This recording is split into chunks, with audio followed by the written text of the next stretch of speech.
عباده الذين اصطفى أما بعد فأعوذ بالله من الشيطان الرجيم بسم الله الرحمن الرحيم وإذ ابتلى إبراهيم ربه بكلمات فأتمهن قال إني جاعلك للناس إماما قال ومن ذريتي قال لا ينال عهد الظالمين عن عائشة رضي الله تعالى عنها قالت قال رسول الله صلى الله عليه وسلم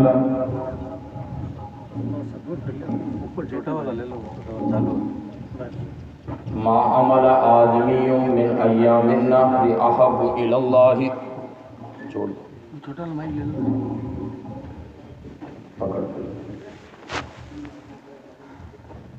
عن عائشة رضي الله تعالى عنها قالت قال رسول الله صلى الله عليه وسلم ما عمل آدمی من ایام النهر احب الى اللہ من احراق الدم سبحان ربك رب العزة عما يصفون وسلام على المرسلين والحمد لله رب العالمين اللهم صل على سيدنا محمد وعلى آل سيدنا محمد وبارك وسلم اللهم صل على سيدنا محمد وعلى آل سيدنا محمد وبارك وسلم اللهم صل على سيدنا محمد وعلى آل سيدنا محمد وبارك وسلم محترم بزرگوں، بھائیوں اور دوستوں، آج عید الاضحیٰ ہے۔ جس طرح عید الفطر مسلمانوں کا تہوار ہے، اسی طرح عید الاضحیٰ بھی تہوار ہے، اور یہ حضرت خلیل حضرت ابراہیم علیہ السلام کی قربانیاں، حضرت ابراہیم علیہ السلام کی اللہ سے محبت، اللہ کی ذات عالی سے تعلق اس کو بیان کرتی ہے کہ ابراہیم علیہ السلام جب بیٹے تھے، اللہ کی محبت کے لیے اپنے خاندان کو، اپنے باپ کو چھوڑ دیا ہے، اور جب باپ بنے ہیں تو اللہ کی محبت کے لیے اپنے بیٹے کو ذبح کر دیا ہے۔ حضرت ابراہیم علیہ السلام کی سنت مبارکہ ہے۔ صحابہ رضوان اللہ علیہ مجمعین نے نبی پاک صلی اللہ علیہ وسلم سے پوچھا تھا، حضرت زید بن ارقم رضی اللہ تعالیٰ عنہ راوی ہیں، عن زید بن ارقم رضی اللہ تعالیٰ عنہ قال قال اصحاب رسول اللہ صلی اللہ علیہ وسلم ما هذه الاضاحی قال سنت ابیکم ابراہیم قالوا فما لنا فيها يا رسول الله صلی اللہ علیہ وسلم قال بكل شعرة من الصوف حسنة۔ کہ صحابہ نے پوچھا قربانی کیا ہے؟ اللہ کے محبوب نے فرمایا سنت ابیکم ابراہیم، تمہارے دادا حضرت ابراہیم کی سنت ہے۔ صحابہ نے پوچھا ہمیں اس پر کیا ملے گا؟ فرمایا ہر بال کے بدلے تمہیں نیکی ملے گی۔ ایک صحابی نے پوچھا کہ میرے پاس تو اون والا جانور ہے، فرمایا اون والے جانور کے ہر بال پر تمہیں نیکی ملے گی۔ اور حضرت عائشہ رضی اللہ تعالیٰ عنہ کی روایت جس میں اللہ کے محبوب فرماتے ہیں اس دن سب سے زیادہ محبوب عمل اللہ کے یہاں جو ہے وہ یہ ہے کہ من احراق الدم، اللہ کی راہ میں جانور کو ذبح کرنا یہ سب سے محبوب عمل ہے۔ سوچیں ہم ابراہیم علیہ السلام نے قربانیاں دی ہیں، اور انہی قربانیوں کو اللہ رب العزت نے قرآن مقدس میں ذکر کیا کہ ہم نے ابراہیم علیہ السلام کے امتحان لیے، اور ہر مرحلے پر ابراہیم علیہ السلام کامیاب ہوئے۔ ہم نے ابراہیم علیہ السلام کی آزمائشیں لی، لیکن ابراہیم نے اس پر صبر کیا، تو ہر مرحلے پر ہماری رحمت کو عیاں دیکھا، بیاں دیکھا۔ ہر مرحلے پر ہم نے ابراہیم علیہ السلام کی رہبری کی ہے، اور زمین نے وہ وقت بھی دیکھا کہ ابراہیم علیہ السلام کا بیٹا 7 سال کا ہے یا 8 سال کا ہے، بڑا بیٹا حضرت اسماعیل ہے جو کہ ابراہیم علیہ السلام کی باندی یعنی حضرت سارہ کو گفٹ میں ملی تھی حضرت ہاجرہ، اور حضرت سارہ نے حضرت ابراہیم کو گفٹ میں دی تھی حضرت ہاجرہ۔ ان سے بیٹا پیدا ہوتا ہے 12 سال کا یا 8-9 سال کا ہوتا ہے۔ جب اس عمر کو بچہ پہنچتا ہے ماں باپ کو بہت پیار آتا ہے، جبکہ حضرت اسماعیل کے چھوٹے بھائی حضرت اسحاق 14 سال چھوٹے ہیں، ابھی تک وہ پیدا بھی نہیں ہوئے تھے۔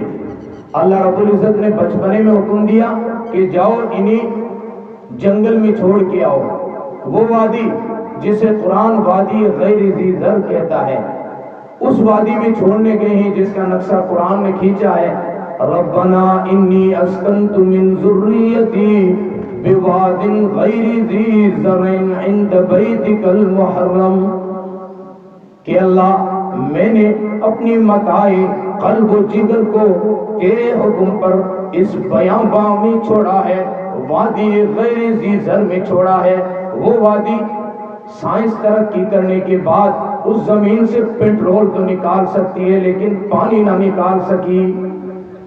غیر ذی زرع عند بیتک المحرم ربنا لیقیموا الصلاة فاجعل افئدة من الناس تهوی الیہم وارزقهم من الثمرات لعلهم یشکرون۔ عقل انسانی حیران ہے، کہاں کھڑا ہے خلیل اور مانگتا کیا ہے؟ اس بیاباں میں کھڑا ہے جہاں پانی کی ایک بوند بھی نہیں ہے، اور مانگتا ہے ثمرات، مانگتا ہے میوے، مانگتا ہے پھل۔ فطرت مسکرا اٹھی، یہ دیکھو کون مانگ رہا ہے اور کس سے مانگ رہا ہے، یہ نہ دیکھو کہاں کھڑا ہے۔ اور ابراہیم علیہ السلام کی دعا کو اللہ نے شباب بخشا۔ آج مکہ وہ جگہ ہے دنیا میں جتنے بھی پھل پکتے ہیں مکہ میں ضرور ملتے ہیں، اور جب باہر ملکوں سے آنے والے پھل مکہ کی بلدیاتی حدود میں داخل ہوتے ہیں تو ابراہیم علیہ السلام کی دعا کی تاثیر ان میں شامل ہو جاتی ہے۔ ہمارے ہاں پکنے والے پھل اتنے میٹھے نہیں ہوتے ہیں جتنے جا کے مکہ میں میٹھے ہو جاتے ہیں، وجہ ابراہیم علیہ السلام کی دعا اس میں شامل ہوتی ہے۔ شہر کے وقت خلیل نے اٹھ کر دعا مانگی، سکونی قلب و جگر مانگا، خوئے تسلیم و رضا مانگی۔ کہ ابراہیم علیہ السلام نے اللہ سے دعا مانگی اور دعا مانگ کر وہاں سے چل دیے ہیں۔ اللہ رب العزت نے ابراہیم علیہ السلام کو اس امتحان میں کامیاب کیا۔ پھر دوسرا مرحلہ آتا ہے جب بچہ 12 یا 9 سال کا ہوتا ہے، اللہ رب العزت خواب کے ذریعے ابراہیم کو بتاتے ہیں، ابراہیم اپنے بیٹے کو ہمارے نام پہ ذبح کر کے دکھاؤ۔ ابراہیم علیہ السلام اپنے بیٹے سے فرماتے ہیں کہ بیٹے میں نے خواب دیکھا ہے، زندگی کا ایک نرالا باب دیکھا ہے، میں نے دیکھا ہے کہ میں اپنے ہاتھ سے تجھے ذبح کرتا ہوں اور اللہ کے نام پر تیرے لہو سے اپنے ہاتھ بھرتا ہوں۔ تو بیٹا بھی تو پیغمبر تھا نا، اسماعیل تھا، ہم جیسے ہوتے تو کہہ دیتے سٹیا گئے ہو بڑھاپے میں، لیکن اسے پتا تھا کہ باپ نبی ہے اور نبی کا خواب حکم ہوا کرتا ہے۔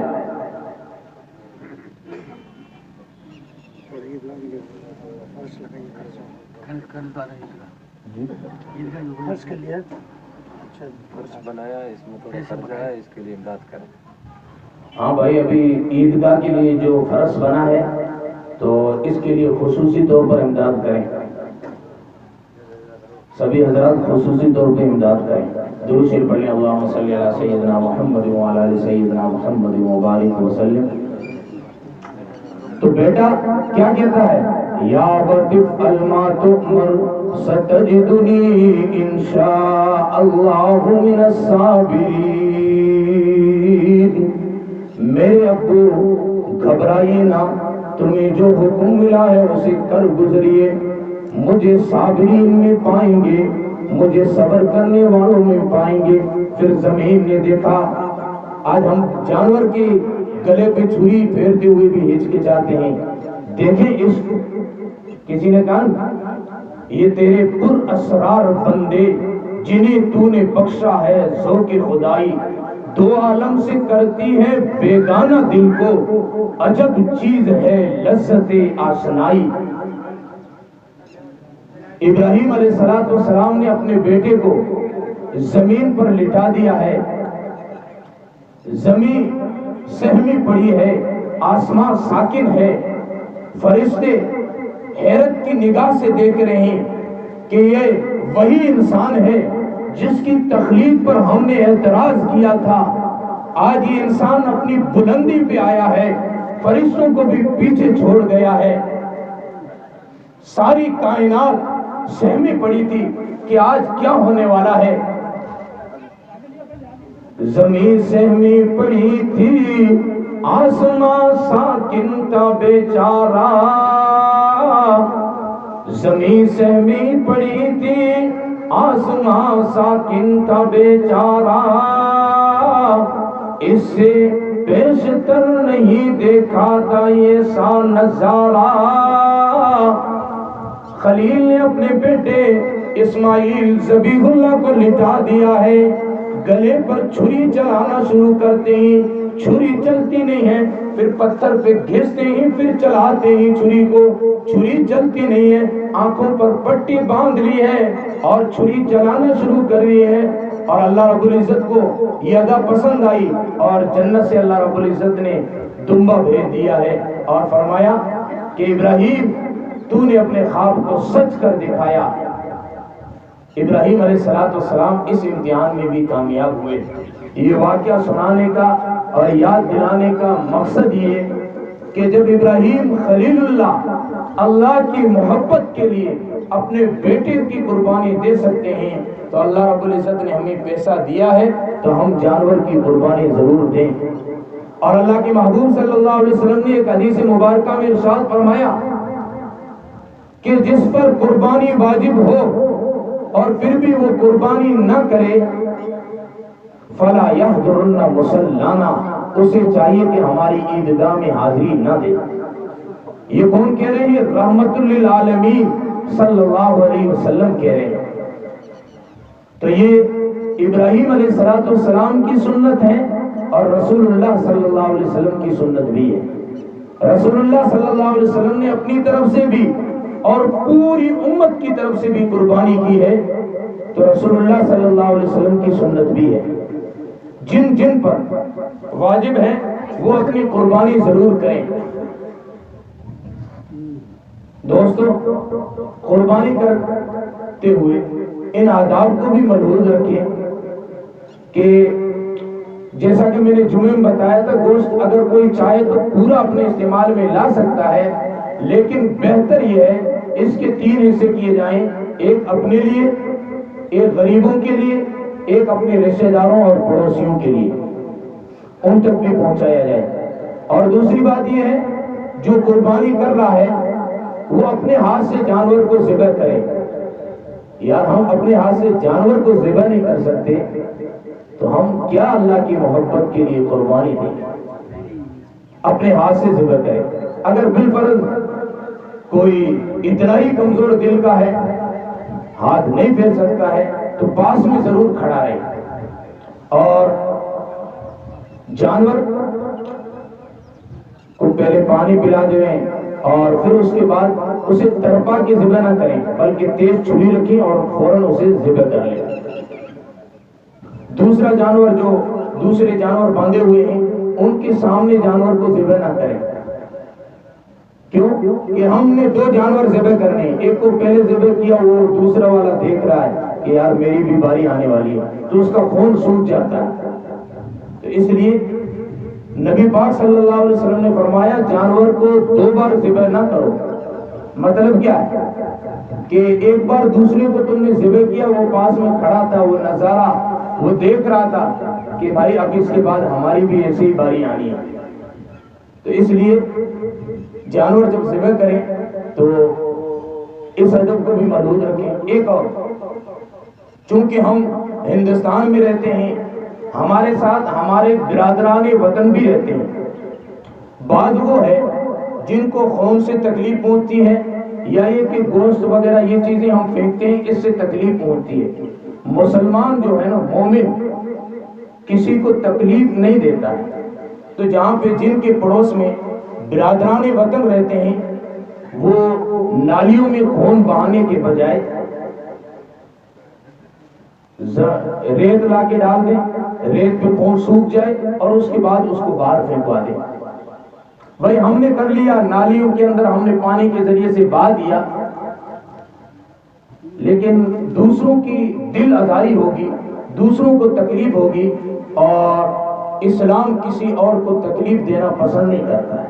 تو اس لیے اس بات کو بھی ذہن میں رکھیں کہ ہماری وجہ سے کسی اور کو تکلیف نہ ہو, کسی کے دل کو ٹھیس نہ پہنچے. جب ہم چاہتے ہیں کہ ہمارے دل کو کوئی ٹھیس نہ پہنچائے, ہمیں کوئی پریشان نہ کرے, تو ہمیں بھی چاہیے کہ ہم بھی کسی کی دل آزاری کا سبب نہ بنے, کسی کے دل کو ٹھیس نہ پہنچائے.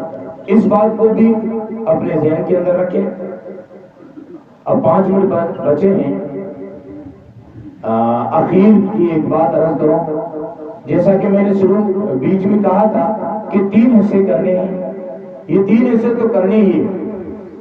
اس کے علاوہ آپ کو معلوم ہے کہ آپ کے پڑوس میں یا آپ کے رشتہ داروں میں ایسے لوگ بھی ہیں جن کے یہاں قربانی نہیں ہوئی ہے, تو ان کے یہاں گوشت پہنچائیں.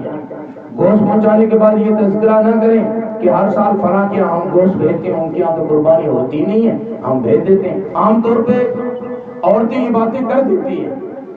بھائی سامنے والے کو دے رہے ہیں آپ, ذلیل کر کے کیوں دیتے ہیں؟ عزت کے ساتھ دینا. اس کو سامنے والے کو جو دے رہے ہیں آپ اس پر احسان نہیں جتا رہے ہیں, بلکہ اس کا ثواب آپ اللہ کے یہاں لیں گے.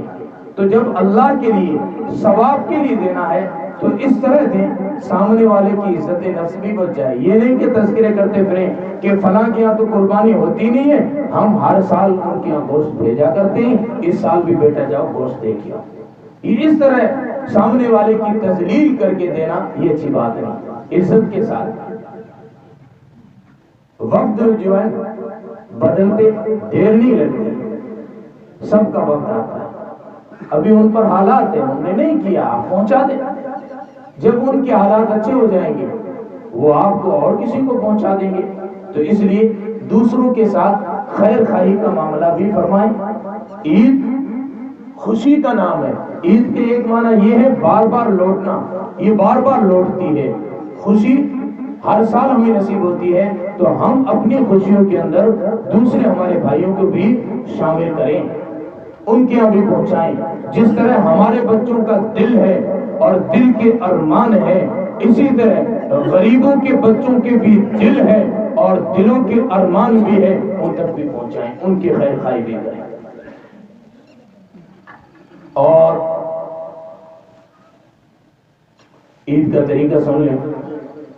عید الاضحیٰ کی نماز واجب ہے. جس طرح میں نے جمعے میں عرض کیا تھا کہ قربانی کرنا واجب ہے اور عید کی نماز پڑھنا بھی واجب ہے. فصلی لربک وانحر, اس کے تحت مفسرین نے لکھا ہے اور فقہاء کرام نے بھی اس کے تحت لکھا ہے کہ اس سے بات یہ ثابت ہوتی ہے کہ عید کی نماز جو ہے یہ پڑھنا واجب ہے, اور قربانی جس پر جو صاحب نصاب ہے اس پر بھی واجب ہے. تو نیت کا طریقہ یہ ہے کہ میں نیت کرتا ہوں عید الاضحیٰ واجب 6 زائد تکبیروں کے ساتھ پیچھے سے امام کے. اور طریقہ یہ ہے کہ امام صاحب پہلی تکبیر کہنے کے بعد ثنا سبحانک اللہ پڑھیں گے, اور اس کے بعد 3 زائد تکبیریں کہی جائے گی. اس کے بعد قرات کر کے اس رکعت کو مکمل کیا جائے گا. پھر اس کے بعد دوسری رکعت شروع ہوگی,